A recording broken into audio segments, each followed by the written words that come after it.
Tem gente que diz que humilhação é coisa passageira, que a gente escuta, engole e no dia seguinte já esqueceu. Mas essas pessoas nunca foram humilhadas pelo próprio filho. Nunca ouviram, da boca de quem carregaram no ventre, as palavras que fazem a gente querer encolher até desaparecer. Porque quando a ofensa vem de fora, a gente se defende. Mas quando vem de dentro, a gente só abaixa a cabeça. Me chamo Ivone Aparecida de Souza, tenho 67 anos. E essa história começa numa noite de sábado, num salão de festas decorado com flores brancas e douradas, no casamento do meu sobrinho Vinícius. Eu estava usando o meu melhor vestido, um conjunto azul marinho que comprei numa loja do centro de Sorocaba depois de 4 meses juntando dinheiro das aulas de reforço que eu dava para crianças do bairro. 4 meses. Cada nota guardada com cuidado numa lata que ficava em cima da geladeira, porque eu queria estar bonita naquele dia. Queria que meu sobrinho me visse ali e sentisse orgulho. Cheguei ao salão por volta das 7 da noite. Fui de ônibus porque Rodrigo não ofereceu carona e eu não quis pedir. Desci no ponto mais próximo e caminhei 2 quarteirões de salto baixo, com medo de tropeçar na calçada irregular. O lugar ficava num bairro nobre de Campinas, um daqueles espaços que a gente vê em revista e nunca imagina que vai pisar. Lustres de cristal pendurados no teto, mesas redondas com toalhas brancas engomadas, arranjos de flores frescas que perfumavam o ar inteiro. Tinha um tapete vermelho na entrada e um painel enorme com a foto dos noivos. Vinícius estava lindo, de terno escuro, ao lado da noiva Fernanda, que sorria com os olhos brilhando. Eu parei na entrada por um instante, só para absorver tudo aquilo. Meu coração estava cheio de uma alegria que eu não sentia há tempos. Vinícius era como um filho para mim, e vê-lo ali, prestes a se casar, me enchia de uma emoção que eu não conseguia colocar em palavras. Ajeitei a gola do meu vestido, passei a mão no cabelo que tinha arrumado em casa mesmo, na frente do espelho do banheiro, com grampos que comprei na farmácia, porque salão de beleza não cabia no meu orçamento. Passei meu único perfume, aquele que guardo para ocasiões especiais, e olhei para o meu reflexo no vidro da porta de entrada. Achei que estava bem, achei que estava digna, e entrei. Foi quando vi Rodrigo. Meu filho estava parado perto do bar, com a esposa Denise ao lado. Ele usava um terno cinza bem cortado, gravata de seda, sapato que brilhava. Denise estava de vestido longo cor de champanhe, cabelo preso num penteado elaborado, brincos que pareciam caros. Os dois formavam o tipo de casal que chama a atenção quando entra num lugar.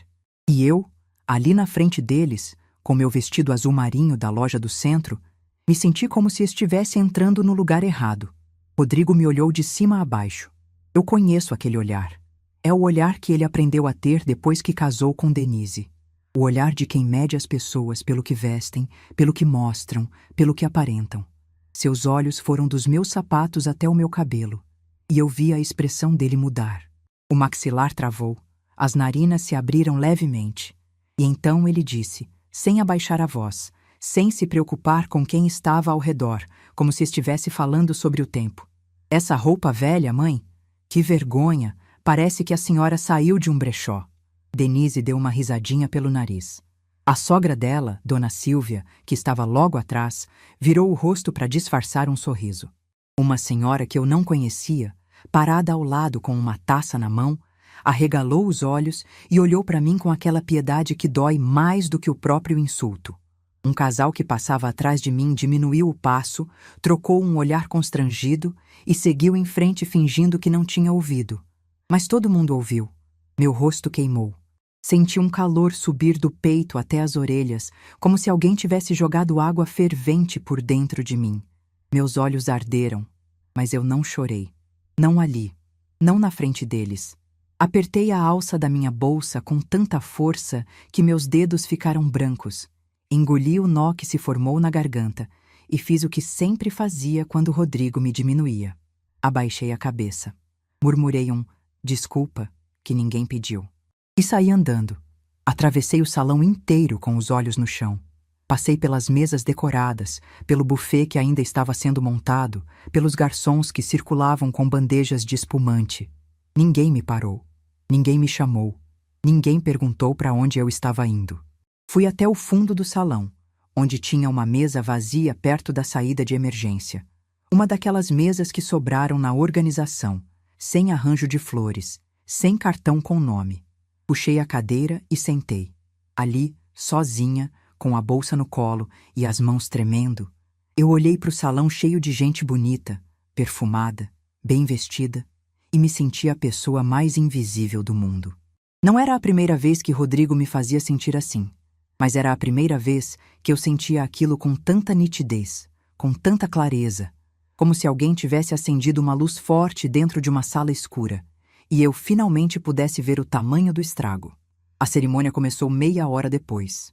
De onde eu estava, conseguia ver o altar montado no centro do salão, as cadeiras enfileiradas, os convidados se acomodando. Vinícius entrou com a mãe dele, minha irmã Sônia, pelo braço. Sônia estava emocionada, enxugando os olhos com um lenço de papel. E eu quis tanto estar ali perto dela, dividindo aquele momento. Mas fiquei onde estava, no fundo, no canto, no lugar que eu achava que merecia. A noiva entrou e o salão inteiro suspirou. Fernanda estava linda, com um vestido que parecia feito de luz, uma cauda longa que deslizava pelo tapete como se flutuasse. Vinícius a esperava no altar com os olhos marejados, e quando ela chegou até ele, ele segurou as mãos dela e sorriu de um jeito que me lembrou o menino que ele foi. O menino que sentava na minha mesa de cozinha para estudar até tarde, que comia o arroz com feijão que eu preparava sem reclamar, que me abraçava quando tirava nota boa e dizia: "Obrigado, tia, obrigado por tudo." Meus olhos encheram de água, mas dessa vez não era de tristeza. Era de algo que eu não sabia nomear. Talvez orgulho. Talvez saudade de uma versão de mim mesma que ainda acreditava que o amor dado em silêncio seria reconhecido. Eu queria estar mais perto. Queria estar sentada ali na frente, ao lado da minha irmã Sônia, dividindo aquele momento como família. Mas algo dentro de mim dizia que eu não merecia aquele lugar. Que meu vestido era simples demais, meu cabelo era comum demais, minha presença era pequena demais para estar entre aquelas pessoas. E o pior é que essa voz dentro de mim tinha o tom exato da voz do meu filho. Os votos foram ditos, as alianças trocadas, e o salão explodiu em aplausos. Todo mundo se abraçou. Rodrigo e Denise estavam na terceira fileira, aplaudindo de pé, sorridentes, como se fossem os convidados mais importantes da festa. E eu, lá atrás, bati palma sozinha, sem que ninguém visse. O jantar foi servido. As mesas da frente receberam os pratos primeiro, e a minha, como era de se esperar, foi a última. Um garçom chegou quase pedindo desculpas, como se tivesse esquecido que havia alguém ali. Comi em silêncio. Um prato de salada, um pedaço de carne, arroz com ervas. A comida estava boa, mas eu mal sentia o gosto. Cada garfada descia pesada, misturada com o nó na garganta que eu tentava engolir desde a entrada do salão. Minha cabeça estava longe dali. Estava lembrando de todas as vezes que Rodrigo me fez sentir pequena, de todos os comentários que eu engoli com um sorriso forçado, de todos os jantares em que fui tratada como uma intrusa na minha própria família. Lembrei de quando Rodrigo fez 30 anos. Eu passei 3 dias preparando uma festa surpresa na minha casa. Fiz bolo de chocolate, que era o preferido dele desde criança, encomendei salgadinhos, comprei balões. Quando ele chegou, olhou para tudo e disse que preferia ter ido jantar fora com Denise. Ficou 20 minutos, comeu um pedaço de bolo por educação e saiu. Eu desmontei a festa sozinha, guardando os balões que ninguém estourou. Lembrei da vez em que fui visitar os netos, e Denise disse que eu não precisava trazer bolo, porque as crianças estão de dieta. O bolo de milho que eu tinha feito de madrugada ficou na sacola, e eu trouxe de volta para casa sem abrir. Lembrei da festa de aniversário do Pedro, meu neto mais velho, quando o Rodrigo me pediu para não postar fotos nas redes sociais porque não ficaram boas. As fotos em que eu aparecia, ele quis dizer. Lembrei do Natal do ano passado, quando cheguei com presentes embrulhados com papel de seda que eu mesma cortei e colei com fita adesiva. E Denise empurrou as caixas para o canto da sala sem abrir, dizendo que depois as crianças veriam. Nunca abriram.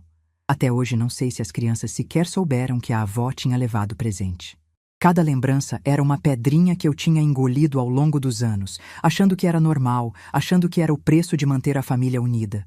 Mas sentada ali naquela mesa vazia, olhando para o meu vestido azul marinho que 4 meses antes me fazia sentir bonita e agora me fazia sentir ridícula, eu entendi uma coisa que deveria ter entendido há muito tempo. Eu não estava mantendo uma família unida. Estava mantendo uma ilusão. Uma ilusão onde eu existia apenas para servir. E quando não servia mais, era descartada como uma roupa velha. A música começou a tocar. Os convidados foram para a pista de dança. Rodrigo e Denise dançaram juntos, rindo, rodando, parecendo um casal de novela. Minha irmã Sônia dançou com um primo. Os padrinhos brindaram. E eu fiquei na minha cadeira, assistindo a festa acontecer ao meu redor como se houvesse um vidro entre mim e o resto do mundo. Foi quando o DJ abaixou a música e Vinícius subiu no pequeno palco montado no canto do salão. Pegou o microfone, ajeitou o terno e pediu a atenção de todos. O burburinho foi diminuindo aos poucos até que o salão ficou em silêncio. Todo mundo achou que seria o discurso tradicional. O agradecimento aos pais, à noiva, aos padrinhos, o brinde final antes de cortar o bolo. Mas Vinícius não começou agradecendo os pais. Não começou falando da noiva. Ele olhou para o salão inteiro com uma seriedade que ninguém esperava, respirou fundo e disse que antes de qualquer agradecimento, precisava fazer algo que deveria ter sido feito muito tempo atrás. Disse que naquele salão havia uma pessoa sem a qual ele não estaria ali. Não estaria formado, não estaria empregado, não estaria casando. Meu coração acelerou sem eu entender por quê. Larguei o guardanapo que estava amassando nas mãos. Minha respiração ficou curta. Ele levantou o braço e apontou. Apontou diretamente para mim. Lá no fundo do salão. Sozinha. Na mesa sem arranjo de flores, sem cartão com nome, perto da saída de emergência.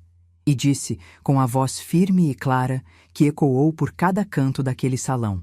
Aquela senhora de azul sentada lá atrás é a pessoa mais importante da minha vida. O salão inteiro virou para me olhar. 200 e poucas pessoas, todas ao mesmo tempo, viraram a cabeça na minha direção. Eu senti o peso daqueles olhares como nunca tinha sentido antes. Mas dessa vez, não era o peso da vergonha. Era outra coisa. Algo que eu tinha esquecido que existia. E eu, que segundos antes era invisível, de repente era a única pessoa que todos queriam ver. Vinícius continuou falando. Mas o que ele disse mudou tudo. Mudou a noite, mudou a festa, mudou a forma como aquelas pessoas me olhavam. E mudou, principalmente, a cara do meu filho Rodrigo, que pela primeira vez na vida, sentado ali na terceira mesa com o terno caro e a gravata de seda, não teve onde se esconder. Mas isso eu conto no próximo capítulo. Vocês precisam entender uma coisa antes de eu contar o que Vinícius disse naquele microfone. Precisam entender de onde veio aquele menino, o que ele viveu e por que ele fez o que fez naquela noite. Porque nenhum discurso nasce do nada. Ele nasce de uma história. E a história de Vinícius começa mais de 20 anos antes daquele casamento, numa tarde de chuva, na porta da minha casa. Minha irmã Sônia sempre foi a mais bonita da família. Tinha olhos verdes, cabelo escuro, sorriso fácil. Casou cedo, aos 19 anos, com um rapaz chamado Osvaldo, que prometeu o mundo para ela. Vinícius nasceu 1 ano depois, e por um tempo as coisas pareciam bem. Mas Osvaldo era o tipo de homem que some quando a responsabilidade aperta. Primeiro sumia por dias, depois por semanas. Quando Vinícius fez 5 anos, Osvaldo saiu de casa para comprar cigarro e simplesmente não voltou mais. Sônia ficou sozinha, com um filho pequeno, sem emprego fixo, morando num quartinho alugado nos fundos de uma casa no Jardim Ipanema. Ela trabalhava como faxineira em 3 casas diferentes, saía de madrugada e voltava à noite. Vinícius ficava com uma vizinha idosa que cuidava dele por um prato de comida. Quando a vizinha não podia, ele ficava sozinho. Com 5, 6, 7 anos, ficava sozinho num quartinho sem televisão, sem brinquedo, esperando a mãe voltar. Eu soube de tudo isso aos poucos, porque Sônia era orgulhosa. Não pedia ajuda, não reclamava, mas numa tarde de chuva forte, ela apareceu na minha porta com Vinícius pela mão. O menino estava com febre, os olhos fundos, uma tosse que arrepiava. Sônia me olhou e pela primeira vez vi minha irmã desmoronar. Disse que não tinha dinheiro para remédio, que o posto de saúde estava lotado, que não sabia mais o que fazer. Naquela noite, eu dei banho no Vinícius, preparei uma sopa quente, dei o remédio que tinha em casa e coloquei ele para dormir na cama do Rodrigo, que nessa época já tinha uns 17 anos. Sônia ficou sentada na minha cozinha tomando café e nós conversamos até de madrugada. Ali, eu entendi que a situação era muito pior do que eu imaginava. A partir daquele dia, assumi um compromisso que nunca falei em voz alta. Vinícius passou a vir para minha casa depois da escola.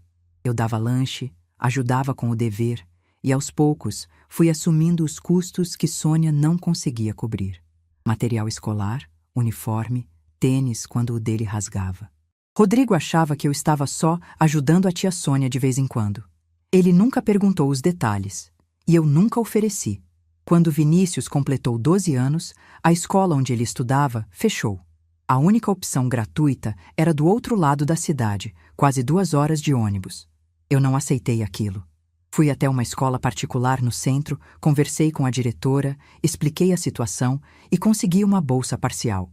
A outra metade da mensalidade ficou comigo. A partir dali, eu pagava na escola de Vinícius todo mês, religiosamente, como quem paga uma conta de luz. Era sagrado. Podiam faltar outras coisas, mas aquela mensalidade não atrasava. Para dar conta, comecei a dar mais aulas de reforço. De manhã, de tarde, às vezes à noite, ensinava português, matemática, até ciências quando precisava. Tinha dias que eu saía de casa às 6 da manhã e só voltava às 9 da noite.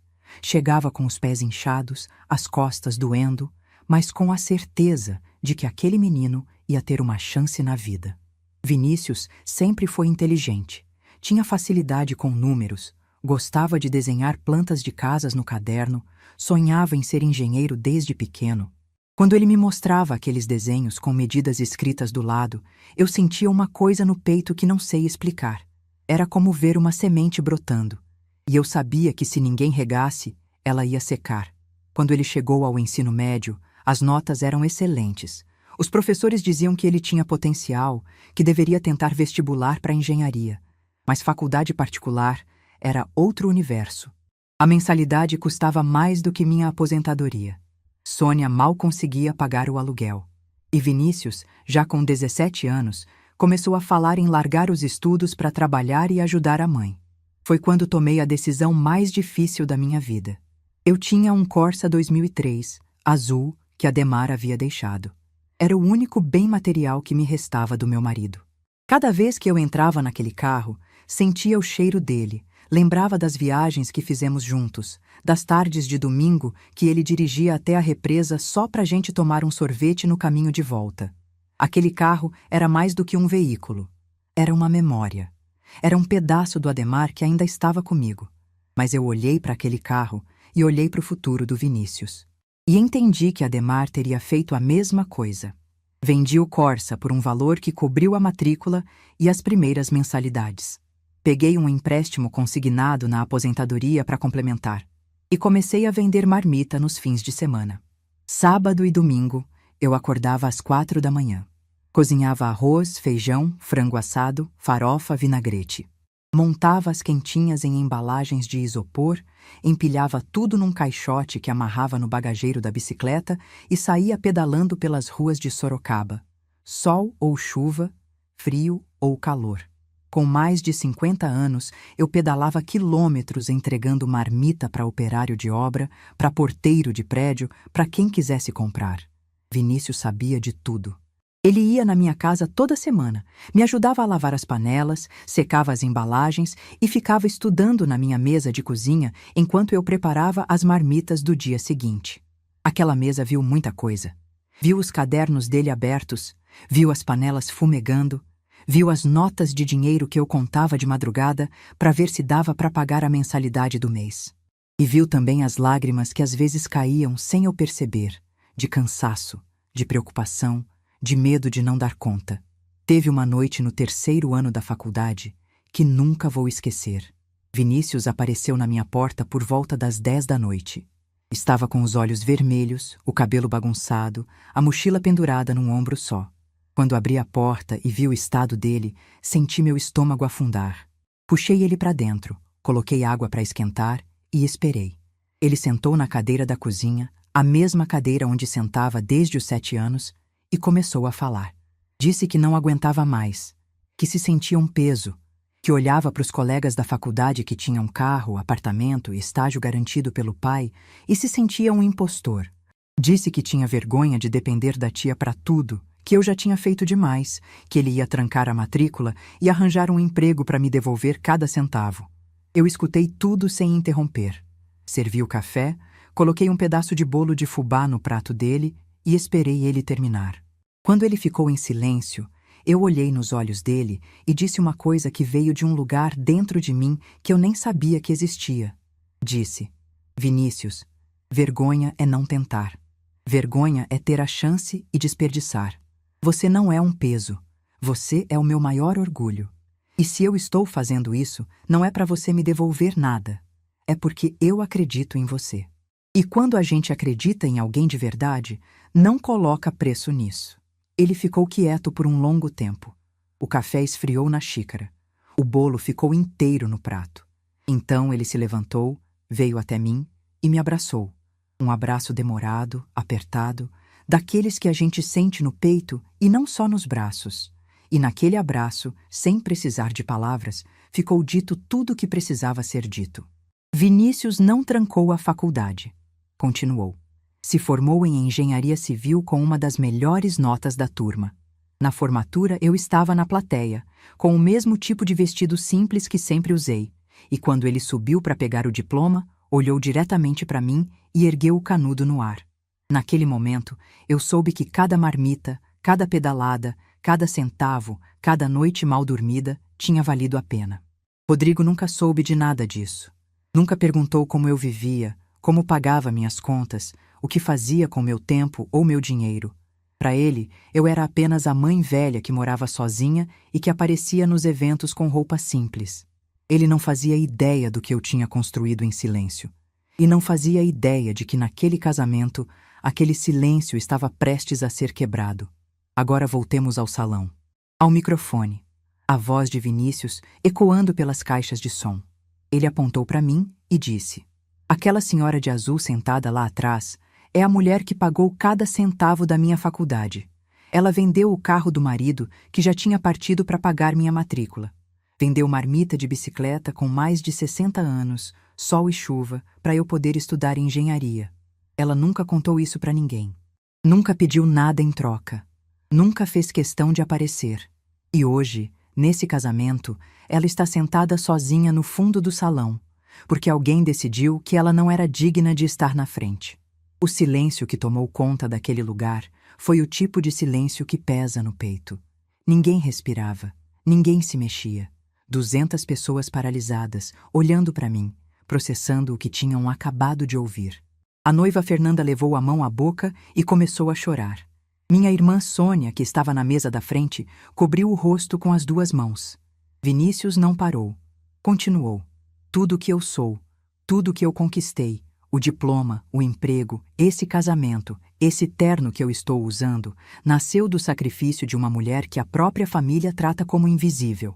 Mas ela não é invisível. Ela é a maior pessoa que eu conheço. E eu não podia casar sem que todo mundo aqui soubesse disso. E então aconteceu. Uma pessoa na mesa da frente se levantou. Depois outra. Depois a mesa inteira. Como uma onda que começa devagar e vai crescendo, o salão inteiro foi ficando de pé. As palmas começaram baixas e foram subindo, subindo, até virar uma ovação. Gente que eu nunca tinha visto na vida estava de pé, batendo palma, alguns com os olhos molhados, outros sorrindo, todos olhando para mim. E Rodrigo? Rodrigo estava na terceira mesa, exatamente onde eu podia vê-lo. Seu rosto primeiro ficou branco, como se todo o sangue tivesse sido drenado de uma vez. Depois ficou vermelho, de um vermelho escuro que subia do pescoço até as orelhas. Ele olhou para o lado, procurando uma saída.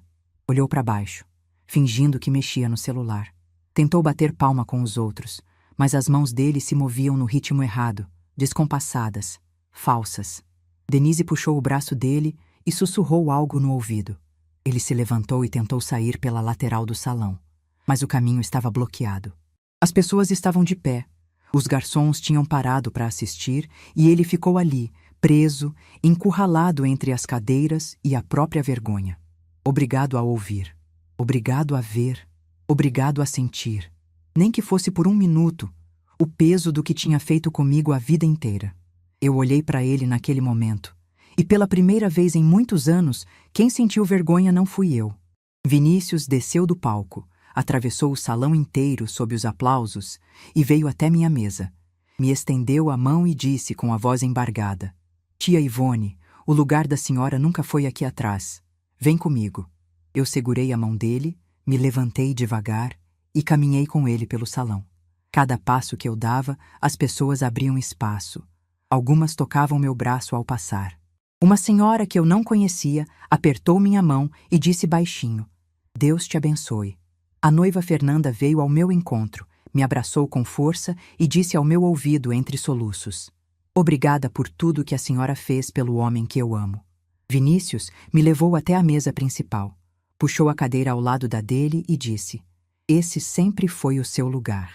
Eu sentei ali, com meu vestido azul marinho da loja do centro, com meu cabelo arrumado com grampos de farmácia, com meu perfume guardado para ocasiões especiais.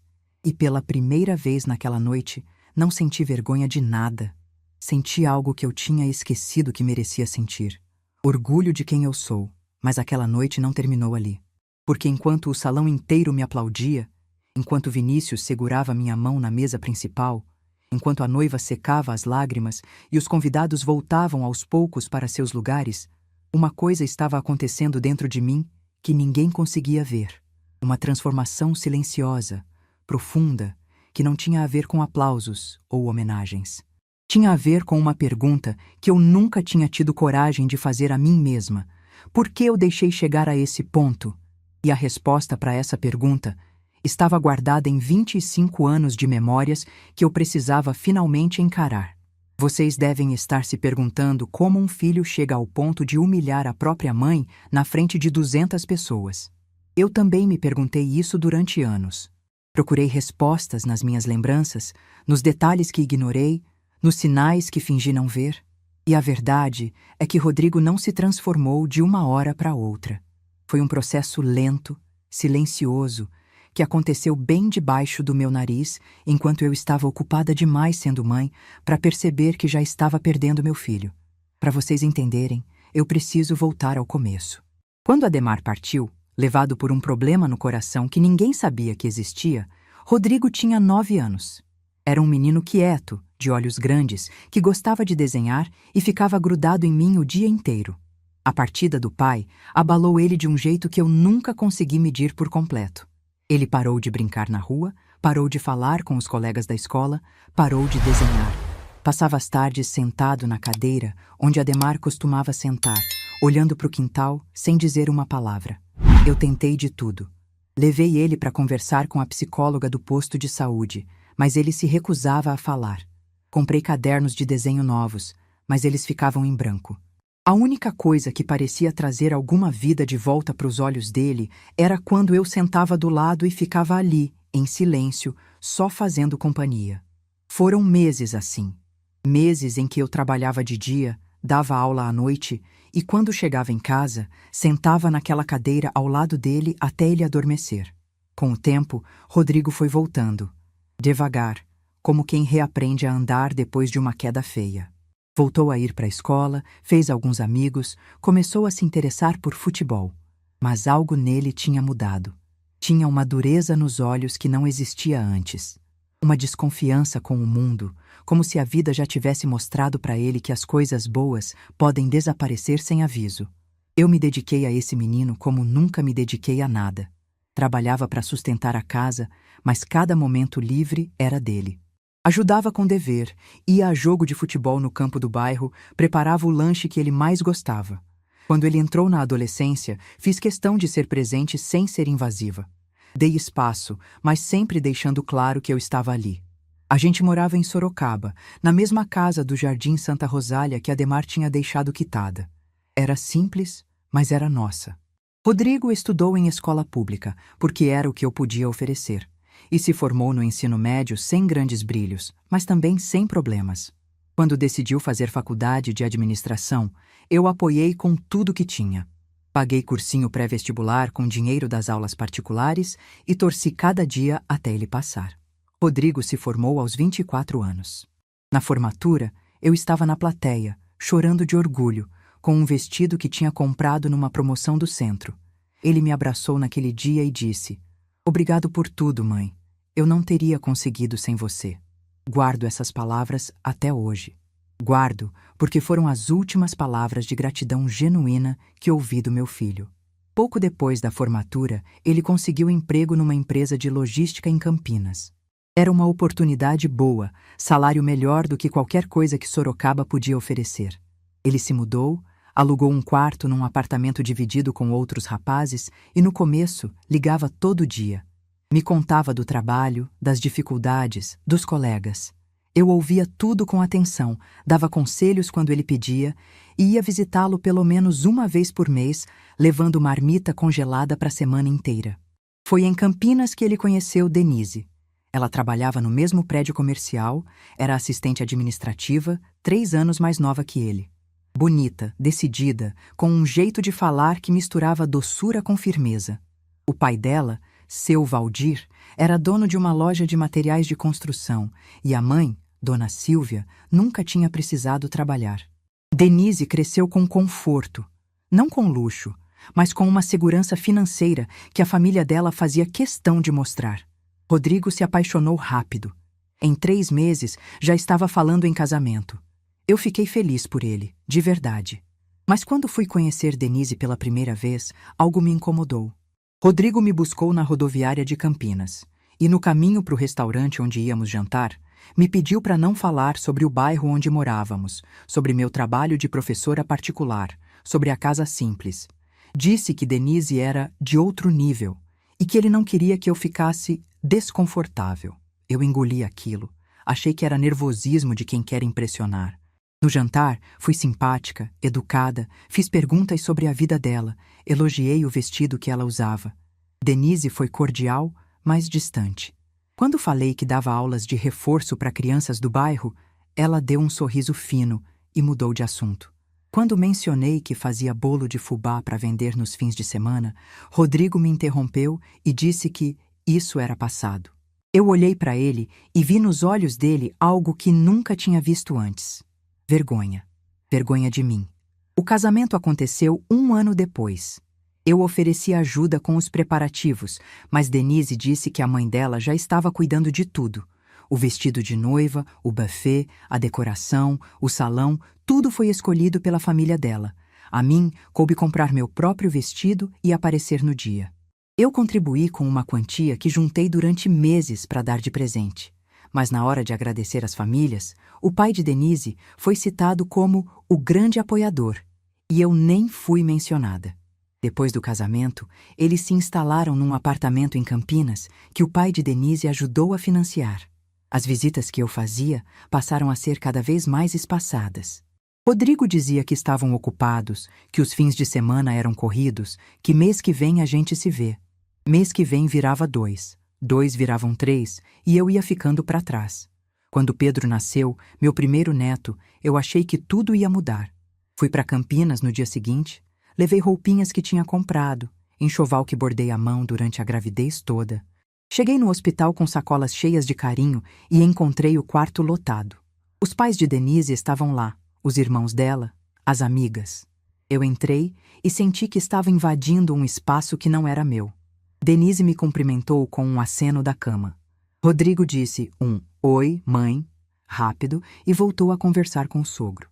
Peguei Pedro no colo por menos de 5 minutos antes de Dona Silvia pedir para segurar o neto porque ele estava inquieto. Fui embora naquele dia com as sacolas ainda pela metade. Deixei o enxoval e voltei para Sorocaba de ônibus, olhando pela janela, tentando entender em que momento meu filho tinha me substituído por outra família. Com o tempo, fui entendendo. Não foi culpa de uma pessoa só. Rodrigo queria subir na vida, queria ser aceito por uma família que tinha mais do que ele, queria apagar a origem simples que ele achava que o diminuía. E eu era o lembrete vivo dessa origem. Meu jeito de falar, meu modo de vestir, meu endereço em Sorocaba, tudo em mim gritava o passado que ele queria enterrar. Denise nunca foi abertamente cruel comigo. Era pior do que isso. era indiferente. Me tratava com uma educação fria que doía mais do que qualquer grosseria. Quando eu ligava, ela atendia com aquele tom de quem faz favor. Quando eu visitava, ela nunca oferecia café, nunca perguntava se eu queria ficar para jantar. Eu chegava, ficava 1 hora e sentia que já era hora de ir embora. Os comentários de Rodrigo foram ficando mais frequentes. Sobre minha roupa, sobre meu cabelo, sobre o presente que eu levava para os netos. Numa visita, levei um bolo de milho que fiz com carinho, e ele disse, na frente de Denise: "Mãe, as crianças não comem isso. Leva da próxima vez alguma coisa de padaria." Eu levei o bolo de volta e chorei no ônibus inteiro até Sorocaba. Beatriz nasceu 2 anos depois do Pedro. Eu tentei estar mais presente dessa vez. Ofereci para ficar 1 semana em Campinas, ajudando com o bebê. Denise agradeceu, mas disse que a mãe dela já ia ficar lá. Eu mandei um presente pelo correio, um sapatinho de crochê que fiz durante noites, e nunca recebi sequer uma foto da Beatriz usando. E a minha irmã, Sônia? Vocês devem estar se perguntando por que ela não me defendeu no casamento do Vinícius, quando me viu sozinha no fundo do salão. A verdade é que Sônia nem percebeu. Ela estava sentada na frente, cercada pela família da noiva, emocionada com o casamento do filho. Sônia sempre foi assim, envolvida no próprio mundo, nas próprias emoções, não por maldade, por distração. Pelo mesmo motivo que nunca percebeu o quanto eu me sacrifiquei pelo Vinícius. Ela sabia que eu ajudava, claro, mas nunca soube a dimensão real. Nunca soube do carro vendido, do empréstimo, das marmitas de bicicleta. Eu nunca contei, porque quando a gente faz por amor, não precisa de plateia. Mas voltando ao que importa. Ao longo dos anos, meu papel na vida de Rodrigo foi encolhendo até virar quase nada. Eu era convidada para aniversário dos netos, mas colocada numa mesa de canto. Era chamada no Natal, mas chegava depois de todos e saía antes. Era lembrada no Dia das Mães com uma mensagem genérica de celular, dessas que a gente copia e cola. Eu me tornei uma obrigação no calendário, não uma presença desejada. E sabe o que é mais doloroso? Eu deixei. Eu permiti. Cada vez que engoli um comentário, cada vez que abaixei a cabeça, cada vez que voltei para Sorocaba fingindo que estava tudo bem, eu estava ensinando meu filho que podia me tratar daquele jeito. Eu estava dizendo, sem palavras, que aquilo era aceitável, que eu podia ser diminuída, ignorada, colocada de lado e ainda assim estaria ali quando eles precisassem. A pergunta que eu me fiz naquela noite do casamento, sentada na mesa principal ao lado de Vinícius, finalmente tinha resposta. Por que eu deixei chegar a esse ponto? Porque eu confundi amor com submissão. Porque achei que ser boa mãe significava aceitar tudo. Porque tive medo de que, se eu impusesse limites, perderia meu filho de vez. E ironia das ironias, foi exatamente por não impor limites que eu o perdi. Naquela noite, depois da festa, minha irmã Sônia me ofereceu carona até a rodoviária. No carro, ela me perguntou se eu estava bem. Eu disse que sim. Ela disse que o discurso do Vinícius tinha sido lindo, que ela não sabia de tudo que eu tinha feito, que estava emocionada. Eu segurei a mão dela e disse: "Está tudo bem, Sônia. Seu filho é um homem maravilhoso. Isso é o que importa." Mas quando entrei no ônibus de volta para Sorocaba, sozinha, sentada na janela, olhando as luzes da estrada passarem no escuro, eu sabia que nada estava bem. Algo dentro de mim tinha rachado naquela noite. Não quebrado, porque se tivesse quebrado, eu teria desmoronado. Tinha rachado, como um copo que ainda segura a água, mas que a qualquer momento pode se partir. Cheguei em casa de madrugada. Abri a porta, acendi a luz da sala, e tudo estava exatamente como eu tinha deixado. A casa silenciosa, os móveis no lugar, o retrato de Ademar na estante. Sentei no sofá e fiquei olhando para o nada. Não chorei. Não liguei a televisão. Fiquei ali, no escuro da minha própria casa, ouvindo o barulho do relógio na parede e, pela primeira vez na vida, me fazendo uma pergunta que eu deveria ter feito décadas atrás. Quem é a Ivone quando ninguém precisa dela? Eu não sabia a resposta. E isso me assustou mais do que qualquer coisa que Rodrigo pudesse ter me dito. Adormeci no sofá naquela noite. Acordei com o sol entrando pela janela, o corpo doendo, o vestido azul marinho ainda no corpo, amassado. Levantei, fui até o espelho do banheiro e me olhei. Vi uma mulher de 67 anos, com olheiras, cabelo desfeito, o rosto marcado por uma noite sem sono.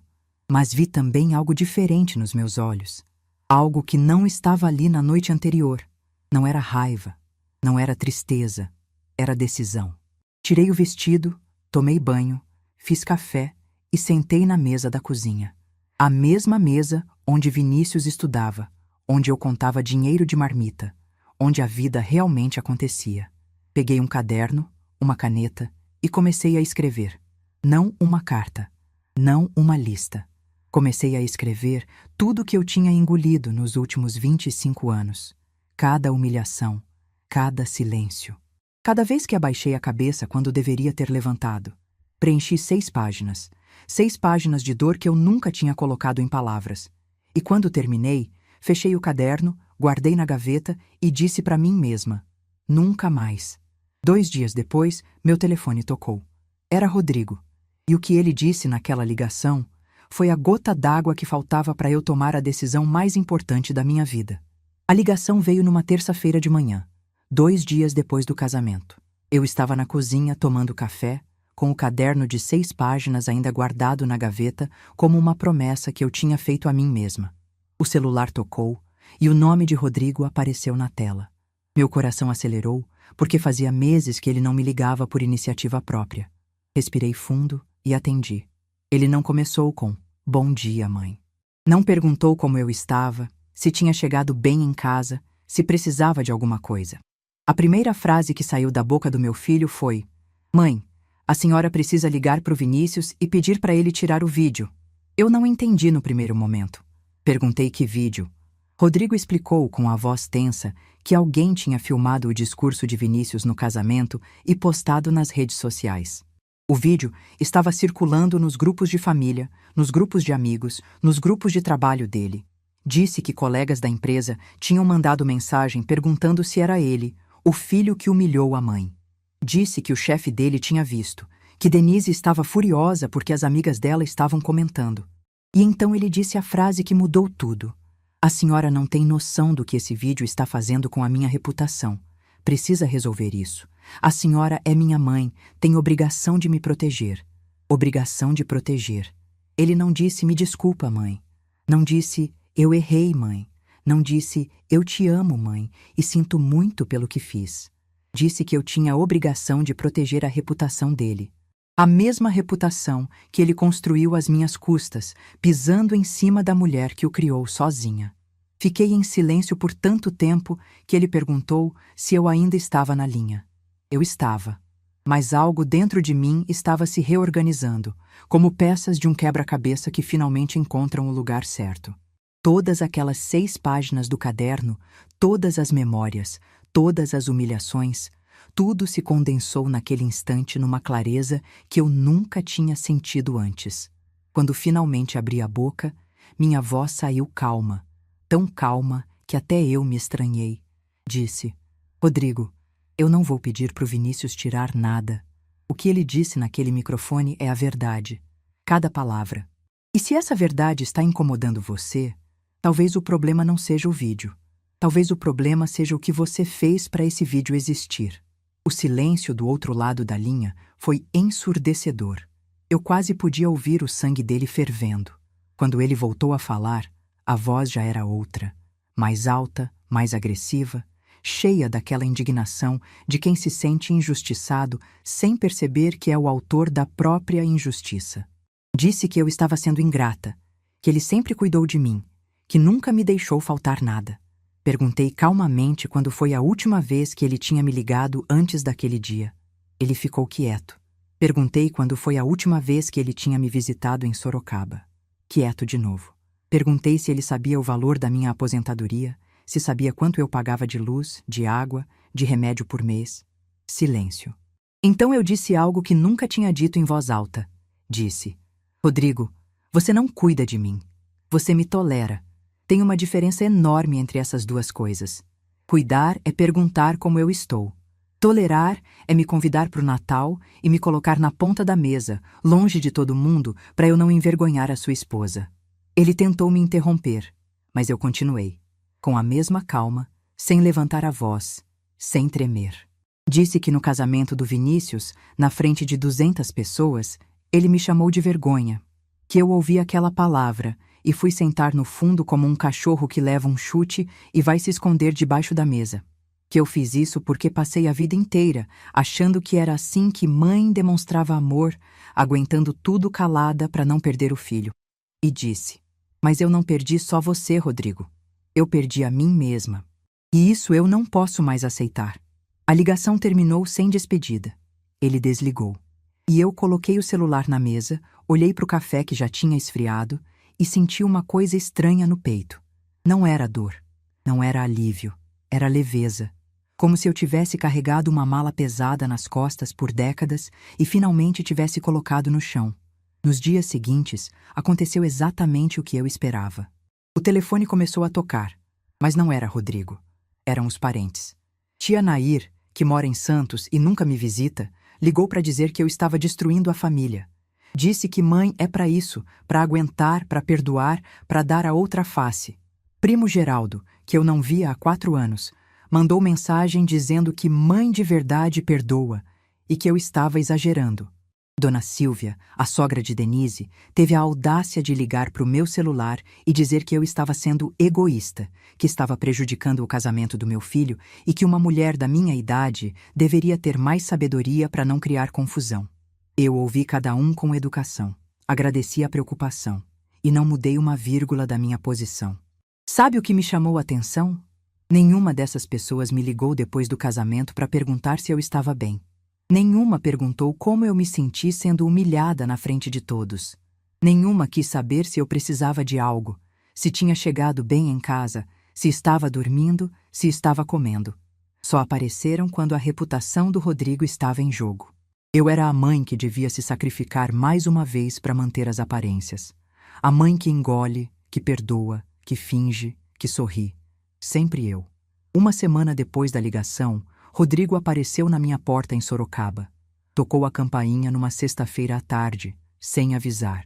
Quando abri e vi ele ali, de camisa social e calça jeans, com aquela cara de quem ensaiou um discurso no caminho, eu soube exatamente o que ele tinha vindo fazer. Tinha vindo tentar me convencer.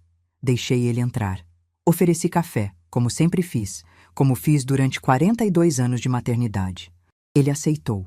Sentou na cadeira da cozinha e ficou olhando ao redor como se estivesse vendo aquela casa pela primeira vez em anos. E talvez estivesse, porque a última vez que ele tinha pisado ali fazia mais de 1 ano. Seus olhos passaram pelo retrato de Ademar na estante, pela cortina de renda que era a mesma desde que ele era criança, pelo azulejo da parede que eu nunca tive dinheiro para trocar. Eu vi ele registrar cada detalhe com aquele olhar que eu já conhecia. O olhar de quem compara. O olhar de quem mede a distância entre o que tem e o que veio. Ele começou devagar. Disse que tinha pensado muito, que sabia que tinha errado, que não devia ter falado daquele jeito no casamento. Disse que a pressão no trabalho estava grande, que Denise estava cobrando, que ele não pensou antes de falar. Pediu desculpas. Mas era o tipo de desculpa que vem acompanhada de justificativa, que vem embalada numa explicação que tira o peso da responsabilidade. E logo depois da desculpa veio a proposta. Disse que queria que as coisas voltassem ao normal, que eu podia vir passar o Natal com eles, que ia me tratar melhor, que ia me ligar mais vezes. Em troca, queria que eu falasse com Vinícius sobre o vídeo e que parasse de alimentar essa situação com os parentes. Eu escutei tudo em silêncio, servindo café, sem demonstrar emoção. Quando ele terminou, coloquei a xícara na mesa e olhei nos olhos do meu filho. Nos mesmos olhos que um dia foram de um menino de 9 anos sentado na cadeira do pai, esperando que o mundo fizesse sentido de novo. E disse: Rodrigo, eu te amo. Te amei desde o dia que você nasceu e vou te amar até o último dia da minha vida. Mas eu não vou pedir para Vinícius tirar nada. Eu não vou fingir que aquela noite não aconteceu. E eu não vou voltar a ser a mãe que aceita migalha de respeito em troca de um lugar na mesa do Natal. Ele começou a ficar nervoso. Disse que eu estava sendo radical, que família passa por dificuldades e se reconstrói. Eu concordei. Disse que sim, família se reconstrói, mas que reconstrução começa com respeito, não com acordo de silêncio. Então abri a gaveta da cozinha. Peguei o caderno. Coloquei na mesa entre nós dois. Ele olhou para o caderno sem entender. Eu disse: ali dentro tem 6 páginas. 6 páginas com tudo que eu engoli nos últimos 25 anos. Cada vez que você me fez sentir pequena, cada vez que me tratou como um incômodo, cada vez que eu chorei no ônibus voltando para casa. Eu não vou te pedir para ler, mas quero que você saiba que existe, que eu lembro de tudo, e que a mulher que escreveu aquilo decidiu que nunca mais vai engolir nada em silêncio. Rodrigo olhou para o caderno como se fosse uma coisa perigosa. Não tocou, não abriu. Ficou em silêncio por um tempo longo, e eu vi nos olhos dele algo que não via há muito tempo. Não era remorso, não era arrependimento. Era medo. Medo de perder o controle que sempre teve sobre mim. Medo de não conseguir mais me manipular com culpa. Medo de uma versão da mãe dele que ele não conhecia. Ele se levantou, agradeceu o café e foi até a porta. Antes de sair, virou e disse: "A senhora mudou, mãe." Eu respondi: "Não, Rodrigo. Eu voltei a ser quem eu era antes de esquecer que tinha valor." Ele saiu sem dizer mais nada. Ouvi os passos dele no corredor, a porta da frente se fechando, o carro ligando na rua.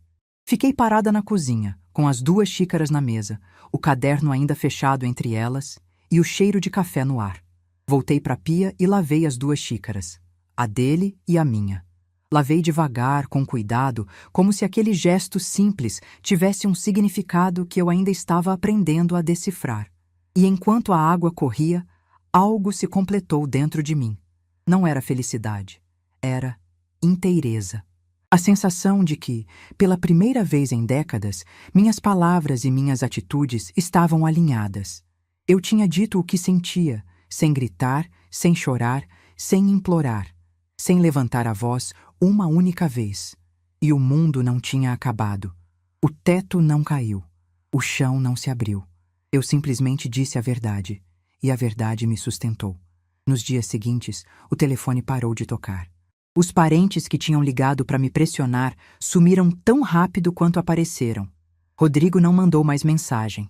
Denise, que nunca me ligava mesmo, continuou não ligando.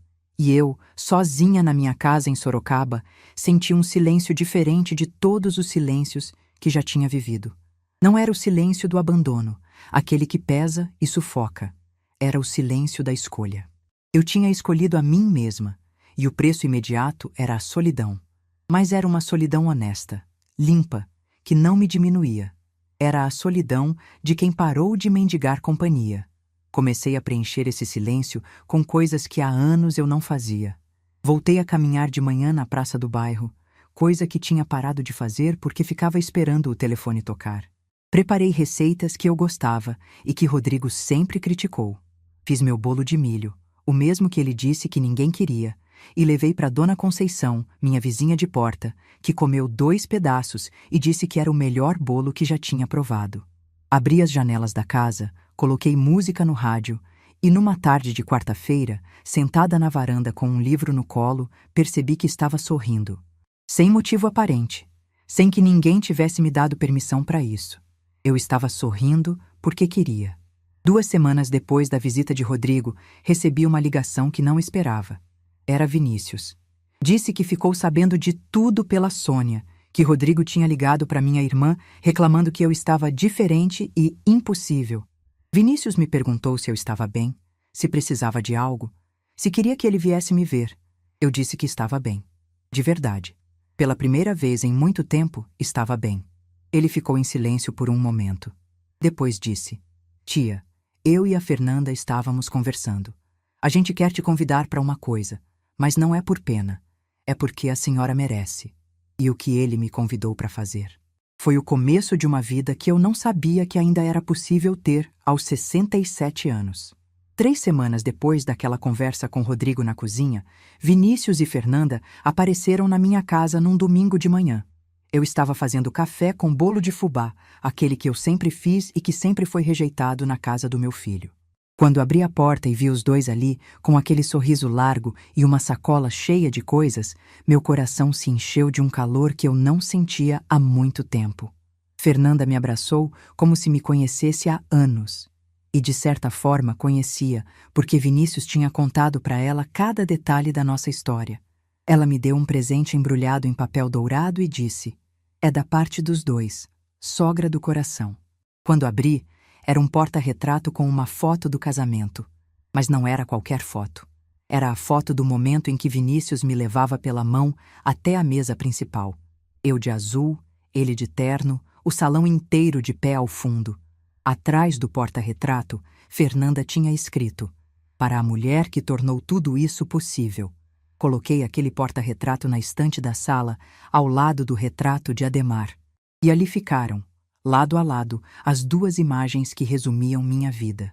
O homem que me amou em silêncio e o menino que me homenageou em voz alta. Vinícius sentou na mesa da cozinha, no mesmo lugar de sempre, e comeu 3 pedaços de bolo de fubá.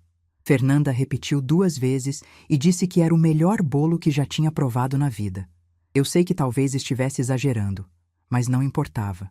Importava que ali, naquela cozinha simples de Sorocaba, com cheiro de café fresco e bolo recém-saído do forno, eu me sentia exatamente onde deveria estar. Não como um incômodo, não como uma obrigação, como alguém que é desejada. Antes de irem embora, Vinícius me disse algo que mudou o rumo dos meus próximos meses. Disse que a construtora onde ele trabalhava em Campinas estava desenvolvendo um projeto social com uma escola pública do bairro, oferecendo reforço escolar gratuito para crianças de famílias de baixa renda. Eles precisavam de professores voluntários, e ele tinha pensado imediatamente em mim. Eu hesitei no começo. Campinas ficava longe, eu não tinha carro, ia depender de ônibus. Mas Vinícius disse que o projeto funcionava nas terças e quintas à tarde, que ele podia me buscar na rodoviária e que a escola ficava a 10 minutos do escritório dele. Olhei para ele e vi nos olhos dele a mesma confiança que eu vi naquela noite na cozinha, quando ele queria desistir da faculdade e eu disse que acreditava nele. Só que dessa vez era ele quem acreditava em mim. Aceitei. E aquela decisão mudou minha vida de uma forma que eu jamais poderia imaginar. Na primeira terça-feira, cheguei à escola com as mãos suando e o coração disparado. A sala tinha 12 crianças entre 8 e 12 anos, todas com aquele olhar que eu conhecia tão bem. Olhar de quem precisa de atenção, de quem não tem em casa alguém com paciência para sentar e explicar uma conta de dividir ou uma regra de acentuação. Eu conhecia aquele olhar porque vi ele nos olhos de Vinícius durante anos. No primeiro dia, uma menina de 9 anos chamada Luísa se aproximou e perguntou: "A senhora é professora de verdade?" Eu sorri e disse: "Sou professora há mais tempo do que você pode imaginar." Ela sorriu de volta e sentou na primeira carteira. A partir daquele dia, Luísa nunca mais trocou de lugar. Em poucas semanas, a turma me adotou. Me chamavam de Dona Ivone, me esperavam na porta, me mostravam as notas que melhoravam aos poucos.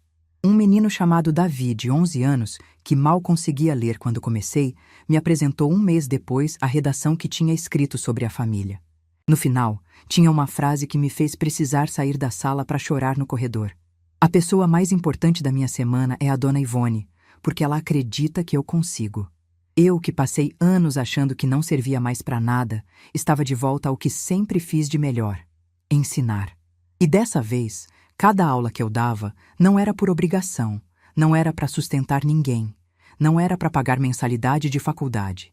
Era porque eu queria, porque me fazia bem, porque me fazia sentir viva. Num desses dias na escola, a coordenadora me chamou para uma conversa.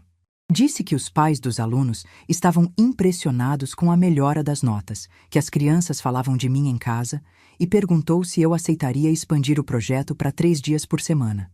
Eu disse que sim, sem pensar 2 vezes. Enquanto isso, Rodrigo estava fazendo algo que eu não esperava, tentando. Não da forma perfeita, não da forma que eu sonhava, mas tentando.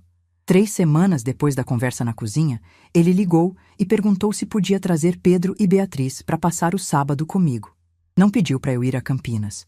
Ofereceu trazer as crianças até Sorocaba. Era um gesto pequeno, mas para quem conhecia Rodrigo, era enorme. Pedro e Beatriz chegaram na manhã de sábado com mochilinhas nas costas e sorrisos enormes.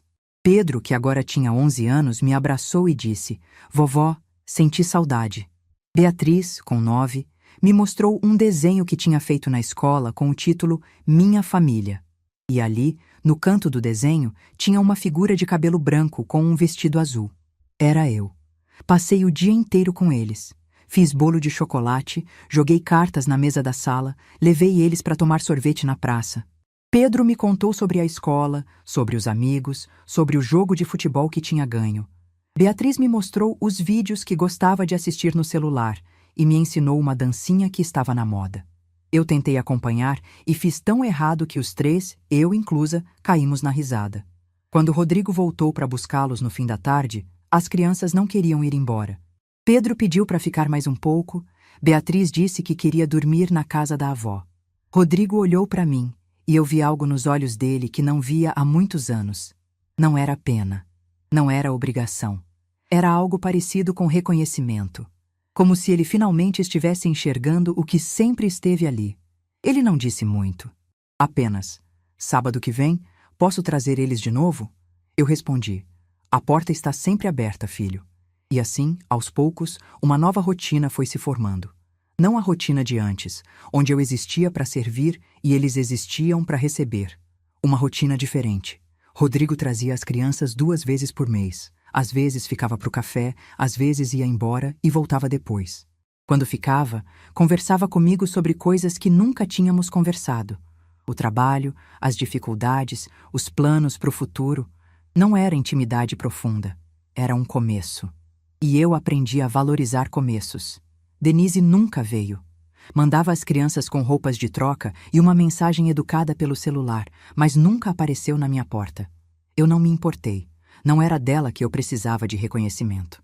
E talvez, com o tempo, as coisas entre nós também encontrassem um caminho. Ou talvez não. E tudo bem. 6 meses depois do casamento de Vinícius, minha vida era irreconhecível. Eu dava aula 2 vezes por semana em Campinas. Tinha um grupo de amigas da escola que me chamava para tomar café, cultivava plantas na varanda, lia um livro por semana e escrevia no meu caderno quase todo dia. Não coisas tristes, coisas que eu descobria sobre mim mesma, gostos que eu não sabia que tinha, opiniões que nunca tinha expressado, sonhos que eu achava que tinham prazo de validade, mas que na verdade estavam ali, esperando eu ter coragem de tirá-los da gaveta. Num sábado de outubro, Vinícius me ligou com a voz diferente, animada, quase nervosa. Disse que ele e Fernanda tinham uma novidade. Perguntei o que era e ele disse que preferia contar pessoalmente. Combinamos de nos encontrar no domingo. Quando chegaram, Fernanda estava com um brilho no olhar que eu reconheci imediatamente. Antes que Vinícius dissesse qualquer coisa, eu olhei para ela e disse: "Você está esperando um bebê." Fernanda arregalou os olhos, riu e perguntou como eu sabia. Eu disse que são coisas que uma mulher reconhece. Vinícius me abraçou e disse: "Tia, a gente quer te pedir uma coisa. Quando o bebê nascer, queremos que a senhora seja a madrinha." Meus olhos encheram de água antes que eu pudesse responder. Consegui apenas acenar que sim com a cabeça, porque a voz não saía. Fernanda me abraçou e sussurrou: "Nosso filho vai ter a melhor madrinha do mundo." Naquela noite, depois que eles foram embora, eu sentei na varanda da minha casa e olhei para o céu de Sorocaba. As estrelas estavam tímidas, escondidas atrás de algumas nuvens, mas o ar estava fresco e cheirando a jasmim do vizinho. Fiquei ali por um longo tempo, em silêncio, pensando em tudo o que aconteceu desde aquela noite no salão de festas. Pensei no vestido azul marinho. Ele ainda estava no meu guarda-roupa.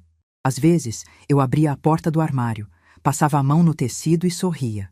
Não porque ele fosse bonito ou caro, mas porque ele me lembrava de quem eu era antes daquela noite e de quem me tornei depois dela. O vestido era o mesmo. Eu é que tinha mudado. Pensei em Ademar, no que ele diria se pudesse me ver agora.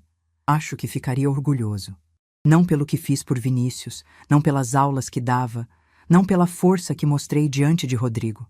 Ficaria orgulhoso porque eu finalmente estava vivendo para mim. Porque ele sempre disse, quando era vivo, que eu merecia mais do que dava a mim mesma. Eu nunca entendi o que ele queria dizer. Agora eu entendia. Pensei em Rodrigo, meu filho. O menino que perdeu o pai aos 9 anos e que cresceu com medo de perder de novo.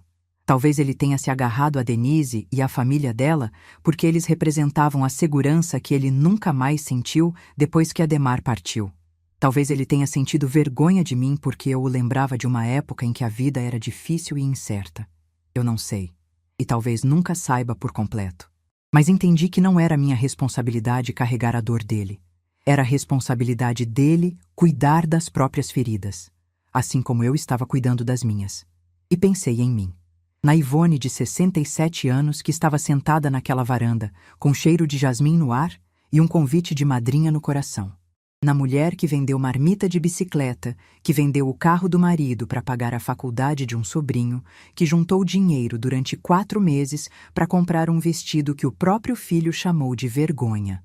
Na mulher que abaixou a cabeça tantas vezes que esqueceu como era o mundo visto de cima, mas que agora, finalmente, estava olhando para frente. Eu não sei o que o futuro reserva. Não sei se Rodrigo vai continuar tentando ou se vai voltar aos velhos hábitos. Não sei se Denise algum dia vai aparecer na minha porta. Não sei quantos anos eu ainda tenho pela frente ou quantas turmas de crianças ainda vou conseguir ensinar. Mas sei de uma coisa. Sei que eu não sou uma roupa velha que se joga no fundo do armário. Não sou um bolo que se empurra para o canto da mesa. Não sou uma cadeira vazia no fundo de um salão. Eu sou Ivone Aparecida de Souza, professora, mãe, avó, tia, madrinha. Uma mulher que demorou 67 anos para entender que o amor mais importante que existe é o que a gente tem por si mesma. E se tem uma coisa que eu aprendi em toda essa história, é que nunca é tarde para se levantar da mesa do fundo. Nunca é tarde para caminhar até o lugar que sempre foi seu. E nunca, nunca mesmo, é tarde para vestir o que quiser, erguer a cabeça e dizer: eu estou bem assim. E quem não aceita, o problema não é meu. Meu vestido azul marinho continua no guarda-roupa. E toda vez que eu olho para ele, não sinto mais vergonha. Sinto orgulho, porque aquele vestido me lembrou que o valor de uma pessoa nunca esteve na roupa que ela veste. Está na história que ela carrega. E a minha história, essa que acabei de contar para vocês, é a maior prova disso. Se essa história tocou seu coração, deixe seu like, se inscreva no canal e comente aqui embaixo. No meu lugar, o que você faria? Sua mensagem pode iluminar o dia de alguém.